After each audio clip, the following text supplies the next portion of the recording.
Hi, good morning, and welcome back to Create, Share, Inspire podcast. This is episode 405, and we're here live in Southwest Florida, watching the sunrise over the buildings and the trees in the east, and this is the Gulf of Mexico behind me. If you're joining me live, please say hello. Let me know if you're crafting this morning. Let me know if you have any questions, or just say hi. Doesn't really matter. We just love to hear from you. Hi, Barbara. Thanks for joining live. Hi, Grammy Low and Joe and Mar. Thanks for joining live, everybody. Glad you could be here. It is a beautiful and steamy morning. Hi, Mar and Chantel, Nikki. Glad you could be here. Hi, Jill and Thea and Grace. Whoopsie, I dropped the stitch. Darn it. Hold on. I'm going to miss a few names, but I got to pick up a dropped stitch.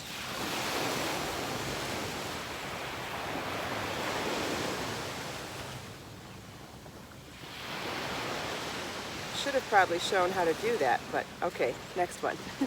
Good morning, Melissa. Thanks for joining live. Hi, B-Girl. Hi, Thea. Glad you could be here. Hi, Tammy and Tracy and Melanie. Hi, Leanne and Stacy. Hi, Lisa. Thank you, Lisa. I'm wearing the Serena hat and the Kelly earrings this morning. Hi, Naomi and Christine. Good morning, everybody. Yeah, I'm wearing the Serena crochet hat pattern. I'm wearing which is a pattern on my website. I'm wearing the Kelly crochet earrings, which is in my book, 80 Handmade Gifts. And I'm working on the Bibiana knit top pattern from Layers Knit, which is also available as a single download if you don't want the entire book. And I'm doing it in Be So Sporty bling yarn in color Chantilly lace. So it's got that thread of pure silver plied right into the yarn, and it's going to shimmer and be so gorgeous when it's done. I can't wait to finish it. Hi, Betty. Thank you. Whoever said that nice hat, thank you. Yeah, lots of names. Pay for Fish. Did I get your email? Not that I recall, no, but if I don't recall an email from Pay for Fish, but please feel welcome to reach out to me in email if my email addresses and customer service email is written right on my website on the contact me. So, or just click the contact me button if you're having trouble typing the email address. It all goes to the right spot. Hi, Judy. Hi, Anna. How do I name my designs? I get inspiration all over the place. Maybe it's from TV shows or movies or nature or all sorts of different themes. I have all sorts of different sources and just whims. Shahida's working on a baby blanket. That's wonderful.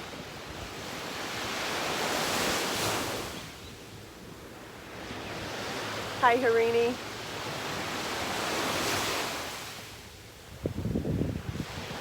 Hi, Jermaine.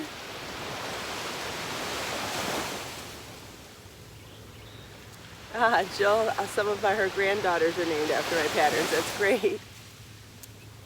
Yeah, I could see an Alicia in my future for a pattern that would be naming after Alicia Keys. I would love to do a collection named after my favorite musicians. That's a good idea.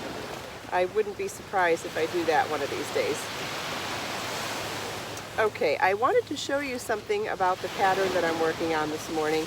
And sometimes I think the difference between, oh, Naomi liked the Zen video last night. Thank you. I did a Create Zen with Kristin video last night. It was episode 008. And I came down here for sunset, and so if you feel like watching a sunset video with me, you can go back to my channel after this morning and check it out. It's so pretty. It was a beautiful sunset last night. So if you feel like watching the sunset with me, pop over to Create Zen video number 8. And I was working on this top last night while I was there, and the reason why I chose this top to bring last night is because I'm at a stage in the pattern where I don't have to read the pattern anymore. I've already done my increases in my yoke. I've already separated for front, back, and sleeves. I'll turn this around so you can see. This is it. That's the top, so that's where it'll go across my shoulders. So I'm working top down and I'm in the body now, and there is a little bit of shaping, but it's minimal and it's every several inches, so otherwise the pattern is very easy to memorize and a great time to choose a pattern to be a Zen project when you're not having to refer to the pattern and not doing a ton of counting. However, having said that, there are still things that make your projects more successful than not, and sometimes when you're new to something, you follow directions without thought, right? You just say, okay, it says do this, so I'm just going to do this. Not realizing that sometimes stitches could get twisted or your gauge could change and things could get tighter and looser. And without knowing why you're doing what you're doing, you can often make mistakes because you don't notice that something didn't sit on the needle right, so you knit into the wrong spot. And that's the case with knitting and crochet. This is across the board. So one thing to consider when you're getting past that super beginner stage and you're starting to do stitch patterns instead of just knit every row is to consider why you're doing what you're doing, right? So in this particular pattern, on the previous row around, I did a knit 6, and then I did a yarn over, purl 1, purl 3 together, purl 1, yarn over. Now on the following round, that knit 6 stays knit 6, but those 5 other stitches become a purl 5. So when I'm doing that second round after the lace pattern, I'm paying attention to make sure that of that purl 5, the first one looks like a yarn over, the second one looks like a purl 1, the third one looks like a purl 3 together, the fourth one looks like a purl 1, and the fifth one looks like a yarn over. Because if they don't look like that, I'm off on my stitch count or I've made a mistake somewhere. Does that make any sense before I show you? I want to make sure that this really drives home a really strong point. So I'm going to pause for a second and see if anybody wants me to explain that further before I show you what I mean. Great. Thea says yes. I'll just wait to see a few more just in case there is a question. Bye, Harini. Oh, thanks, Melanie. This is a hand-me-down from a friend. Oh, and I have a pair of shorts from Old Navy in turquoise that actually match. Not matchy-matchy, but match close enough. Isn't that cute? It just has enough turquoise in it that I thought that they could go together. Okay, Dee's here. Good morning. All right, it doesn't look like anyone has any questions about what I said. So what I'm saying is that it's just really important when you're working stitches over a stitch pattern from a previous row to make sure you're working your stitches in the right spot. It just will really help you to stay on count, to stay on point, right? Because often one of the biggest mistakes that happen with beginners is they're like, my stitch count's off, but I have no idea how or why.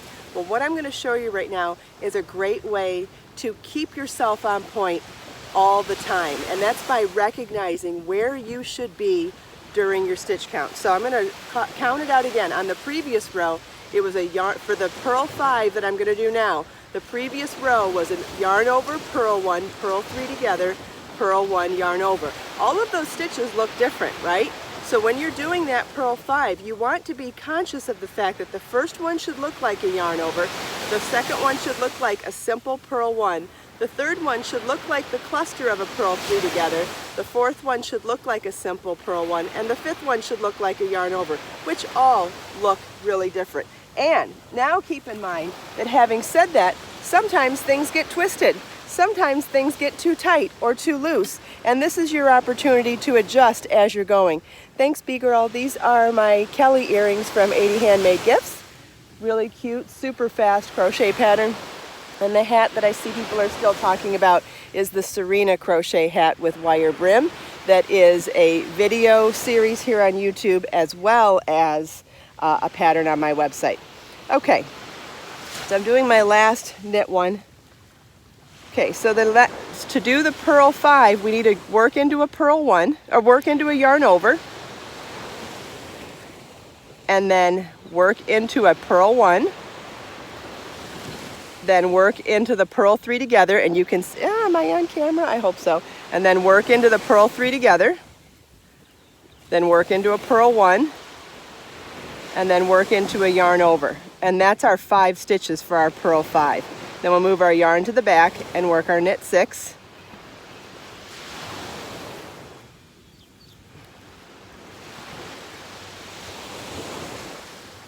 And we've come to where we need to do a purl 5 again. And this one is a little twisted on our yarn over. So we're going to move the yarn to the front, purl the yarn over, and then purl the purl 1, purl the purl 3 together, purl the purl 1, and purl the yarn over. If it doesn't look like I begin and end those 5 stitches with yarn overs, I'm somehow off on my stitch count, and that gives me the opportunity then to adjust right there on the spot or figure out what went wrong. Instead of saying, oh, it'll be fine, then at the end of the round, off on the stitch count and no idea why. So when you can start to recognize and be conscious of where, how, and why you're putting your stitches, you will become a better knitter or crocheter because you'll be able to recognize mistakes on the spot instead of having to wait until it's too late and unravel back because you have no idea where it went wrong. So that's one of the ways that I think, that's one of the conscious thought processes that takes someone from beginner to maybe advanced beginner or to someone a little more experienced, is by paying attention to why you're doing what you're doing. It helps tremendously in keeping you on track. Does anybody have any questions? I think it's one of the most important things I could possibly teach sometimes. Okay, where am I now? I'll wait and see if there's any questions.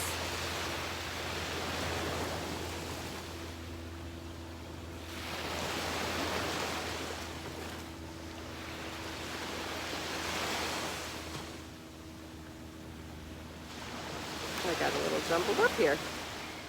What happened? There we go. All right, so those of you who are interested in the hat I'm wearing, make sure that you check out the video series to make it here on YouTube. There's 3 parts: how to do the crown and the walls, then how to do the increases in the brim, and then the 3rd one is how to do the wire on the edge. And then I have all of those videos available in left hand as well. Thanks, Dana. It's a wonderful hat. It's easy to make. It uses my Be So Fresh yarn, which is 100% linen. Joe's watched something twice already. Maybe she means these videos. How many balls of yarn does the top use? I think it's 2, but it depends on what size you're making. It comes in tons of sizes, so I think it's 2 for the first size, but you'll have to check the pattern because it comes in multiple sizes, and I don't know what size you'd be interested in making.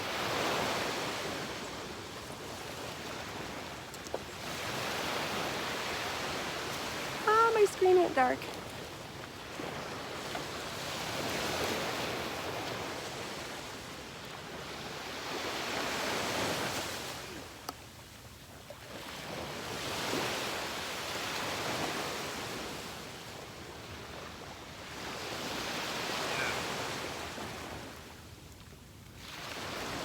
Hi, Pamela. My screen's gone dark. It's going to be real hard to read now. All right, if I miss your comments, please always feel welcome to come back to the recorded version of the podcast and leave them, because I get notifications for those all day and have the ability to answer questions there throughout the day too. Oh yeah, the Jenny hat is good too. The Jenny hat is very similar shape to this, but it's done all in one stitch instead of a stitch pattern. So if you wanted to start there, you could do that as well. Oh, Nikki's already made the hat and it's just working on the wire next. That's great. Yeah, the waves are beautiful today. Everything here is beautiful today. Yeah, Tina, sitting on the beach and knitting is the best. I think our Facebook group is private. Does anybody know for sure? I can't remember. I think it's private because I accept requests. No one gets to join until I approve them. So if anybody knows what that means technically on Facebook, I believe that means it's a private group.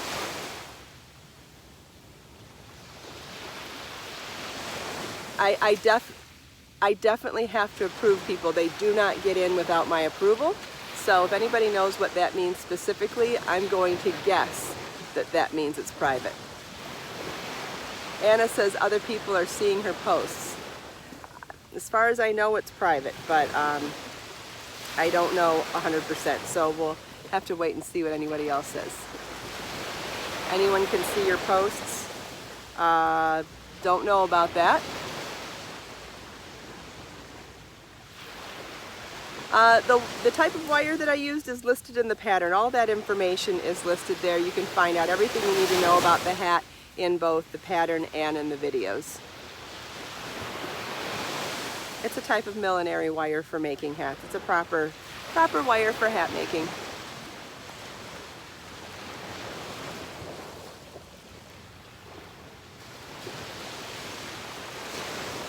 Yeah, I wouldn't post projects that are gifts until you've given them to the gift recipient. That's a good idea, especially if they're in the group. Tina, it's all listed in the pattern where to find it. Yeah, Joe, that's right. Joe says I listed it in the pattern, and that is correct. So everything you need to know is right there in the pattern.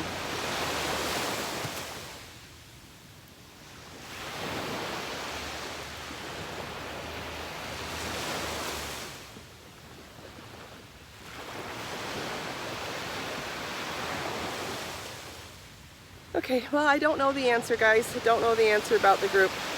Can figure it out and get back to you on that, but I'm not one to make things up. So if I don't know, I'm definitely going to tell you I don't know. All I can tell you is that I have to approve people before getting in, but other than that, I won't know until I'm at a computer and can take a look.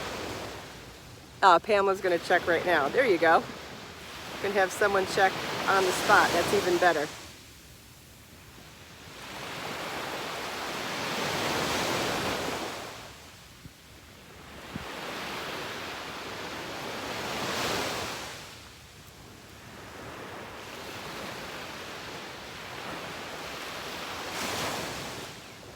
Grace says your friends can see your posts. I think your friends can see your posts anywhere you're at though, right? I don't know. I don't know much about, I don't personally know much about groups. I think I'm only in like 2 groups and one of them's my own. It is public. Judy says it is a public group. Okay, it is public. So there we go. We have an answer. Thanks, Judy.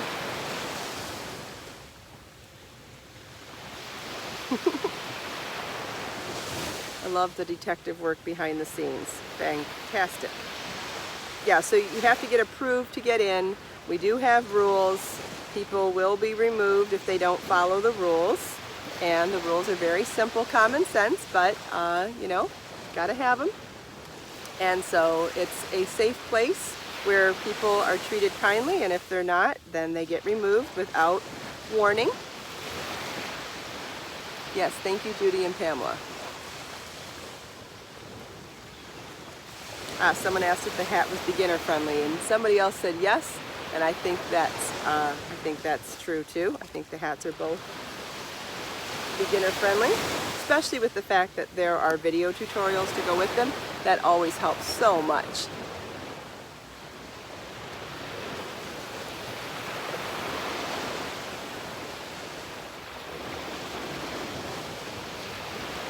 Good morning, sunshine.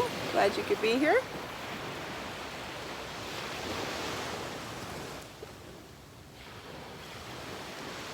Thank you, Joe. I'm glad you like the tutorials for the hat.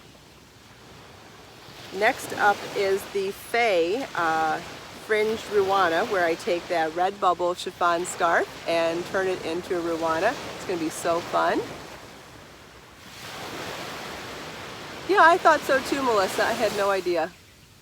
Thanks, sunshine. I feel sunshiny today. It's so beautiful here. I love spending a few minutes outside. I spend the rest of my day indoors, so I look forward to coming down to the beach and sitting in the sunshine for a few minutes at sunrise. I enjoy the bike ride too. Hi, Pat. I have a little clamp on my bike now for my phone so I can listen to music if I want to. Some days I do and some days I don't, but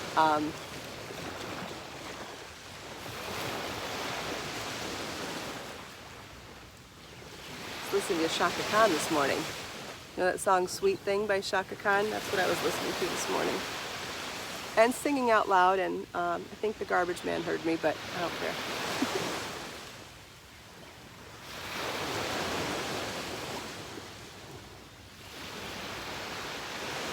Is there some reason why everybody keeps talking about the status of the group? Is there an issue with it being public and private?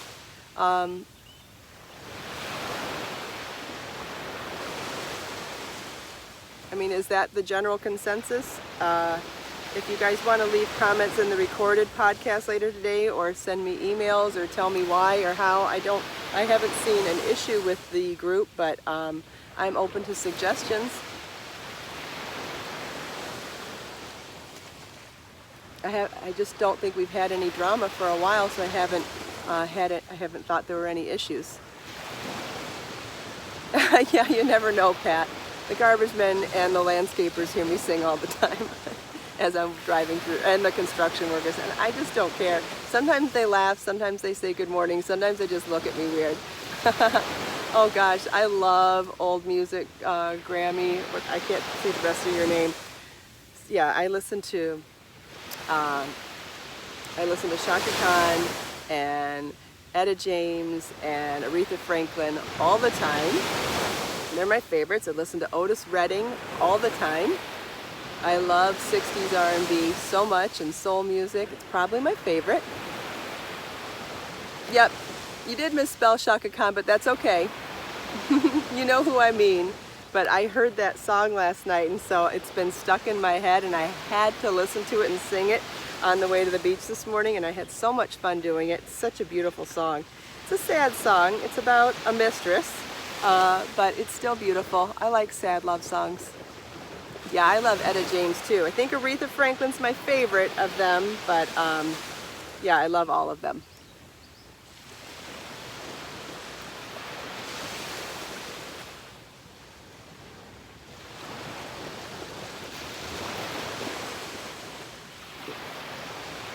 The Otis Redding song, I've Been Loving You Too Long to Stop Now, is one of my all-time favorite songs. And then Natural Woman by Aretha Franklin is one of my all-time favorite songs. But I love all music. All music, all eras, all generations. Yep, Sitting on the Dock of the Bay, another really good one, definitely.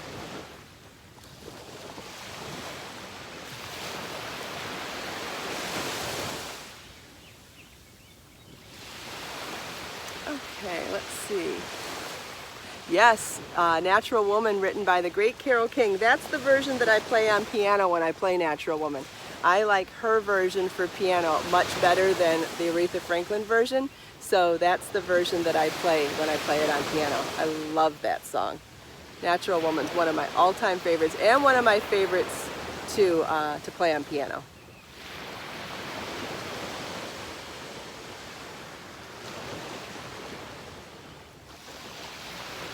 I've been getting requests to share playing piano online lately, and I don't know if I'm there, but maybe one of these days I will. I just don't think I'm very good. Hi Gretchen, thanks for joining live. My screen's gone super dark, so that's why I have to cover my eyes to look at the screen. If I do this, I can't see it at all. All right, but I think we're getting close to the end here. So let's ask somebody to pick a number between 1 and 5. I've got 5 issues of the Create, Share, Inspire notebooks with me this morning, and I want to randomly pick a quote for us. Okay, Joe picked number 4. It's the first number I saw. So we'll go through the 4th volume and just randomly flip and see what we fall on. Ooh, This is so good. Okay, this is by Jeremy Taylor. Look with great forgiveness upon the weakness of others. This is a big one, guys. This is one of the hardest things I ever learned in my life, and it's only taken me until my mid-40s to start being able to even comprehend how to do this. But now that I do, it's gotten so much easier, and I'm in such a happier place because I've learned how to do this. And it's funny, when you think about what people do, it's hard to forgive. When you think about why they do what they do, it's easier to forgive. Doing bad things is weakness, right? Strong people don't need to hurt other people. So when you think of it in terms of a weakness or something that, I don't know, it's always been helpful for me to think about that, is that it's a weakness in them. It really has nothing to do with you when they are being hurtful. So when you can see it as a weakness and nothing to do with you, it's a lot easier to overcome it and learn how to forgive people. And I found that that was one of the most important things I've ever learned, and only something I learned like in the last couple of years. So I'm going to read this one again. It hit me so hard this morning. This is by Jeremy Taylor. Look with great forgiveness upon the weakness of others. So profound, so beautiful. Hopefully some of you needed to hear that today or enjoying hearing that today. I love how sometimes different quotes can mean different things to different people, and sometimes they can be just the thing you need to hear at just the right time. So hopefully that's the case today. That's the beauty of doing this randomly, because that way I can't overthink it, and we can just see who it helps and what it does. So I find there's some magic in that for sure. But thank you all so much for taking time out of your busy day to spend a few minutes here with me. Hope you enjoyed my tutorials and my show and tells, the beautiful scenery, chatting with me and everyone else here. If I missed your question or you have something more to say, please feel welcome to leave them for me in the comments when the show goes to recorded version, because I get notified throughout the day and have the ability to reply to those as well. Let us make time to create, share, and inspire today and every day. I'll see you all tomorrow. Bye-bye.